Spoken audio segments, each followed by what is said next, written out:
हिंदुस्तानी सरकार ने पाकिस्तान से समंदर के रास्ते होने वाले सभी कारोबार पर भी रोक लगा रखी है। इसके अलावा भारत अब यूएई, ईरान और अन्य खाड़ी देशों से भी आने वाले सभी शिपमेंट की गहन जांच कर रहा है। कहा जा रहा है कि इन शिपमेंट के जरिए पाकिस्तानी खजूर और दूसरे सामान और पाकिस्तानी लोग यहां पर आ रहे थे। इससे सरकार ये यकीनी बनाना चाहती है कि किसी भी तरह से या किसी भी रास्ते पाकिस्तान का कोई भी सामान भारत में नहीं आना चाहिए। सरकार ट्रांसशिपमेंट हब से भी आने वाले सामानों की जांच कर रही है।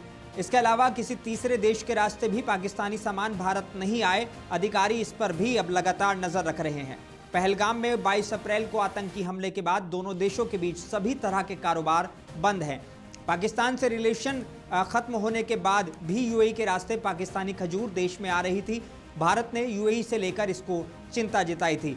अब यूएई से भी आने वाले सभी जितने भी शिप हैं उनकी जांच की जा रही है और उन्होंने इकोनॉमिक पार्टनरशिप एग्रीमेंट का दुरुपयोग लगाने का इल्ज़ाम भी यूएई पर लगाया गया है।